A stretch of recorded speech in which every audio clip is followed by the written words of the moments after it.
when you're lost in the shadows and the night. Oh, hello there. My name is John with Blackbird Productions, and welcome back to the channel. Today we're going to be talking about EV charging, because I know it's a topic that I explored when I first got my new 2024 Tesla Model 3 Performance. And it makes roughly around 300 miles of range, but I'm only limited to level 1 charging. So I wanted to talk a little bit today about what that means and how bad it could be. But before I do that, I want to talk to you about something that might seem simple, but is incredibly important, and that is your floor mats. Whether you're driving your EV around town or embarking on a road trip, having the right floor mats can make a huge difference. EVBASE is the ultimate destination for EV enthusiasts. As a brand rooted in the world of EVs, they take pride in offering a wide range of cutting-edge aftermarket accessories for the latest EVs, including Teslas. EVBASE were kind enough to send me their premium quality floor mats for the new 2024 Tesla Model 3, with a focus on durability, functionality, and style. Their mats are custom fit to ensure they protect your vehicle's interior from dirt, spills, and everyday wear and tear. Plus, they're easy to clean, so you can spend less time worrying about messes and more time enjoying your drive. So if you're looking to upgrade your EV with accessories that blend practicality with sleek design, click the link in the description below to learn more about EVBASE. And also you can use code Blackbird for 20% off your purchase. Thank you for EVBASE for supporting the channel. Now back to the video. All right, first we're going to talk about Tesla's charging options, and these options will be split into categories, and I'll have some options within each category. The first category is home charging.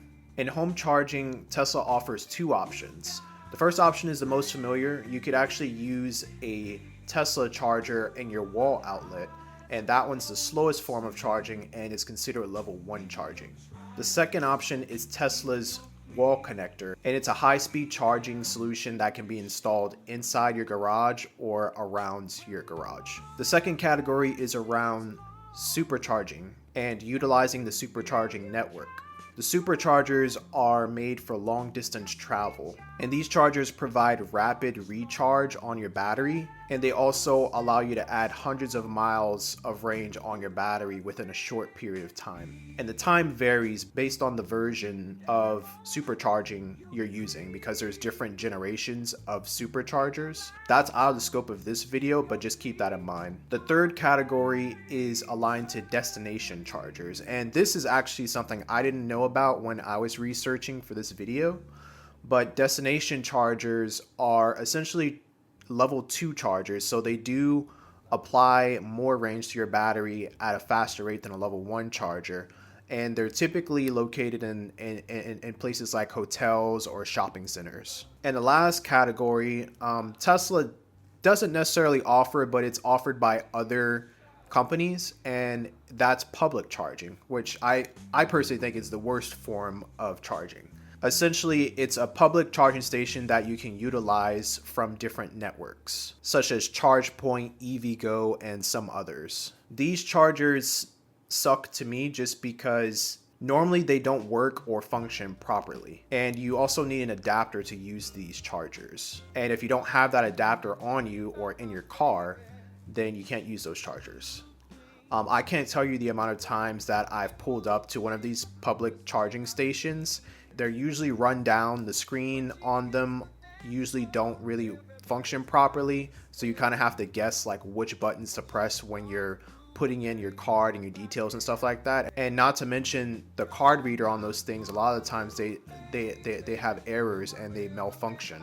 The other thing I hate about public charging is the fact that they ask for personally identifiable information when you're wanting to use those public chargers. They have you go through a sign up page, for example, and they have you download your app, which, like, for the normal person that might not mean much, but for me, someone that is very cautious about my privacy and where my data lives, I think that's a huge drawback. And I personally don't think it's necessary. You should be able to just insert your card like you do at the gas pump, and then just start charging your car based on whatever public charger that you're wanting to use. So public chargers in North America, at least in the States, are pretty bad. And now that I own a Tesla and I have access to the Tesla charge network, I won't be using a public charger anytime soon, which is one of the benefits of owning a Tesla. So next, let's talk a little bit more about level 1 charging. Level 1 charging is personally what I use because I actually stay in an apartment complex, and the apartments don't have infrastructure for anything EV related. So luckily they do have garages. So my car is garage kept, and there are a couple outlets around the garage that I can utilize to charge my Tesla.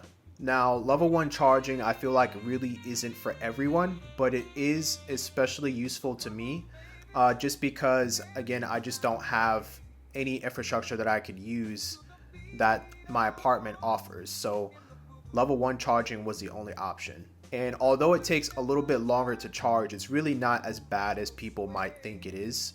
The other thing is, for me, relatively speaking, it doesn't really take that long to charge. The lowest I've had my car was around 5%, just coming from dinner with friends.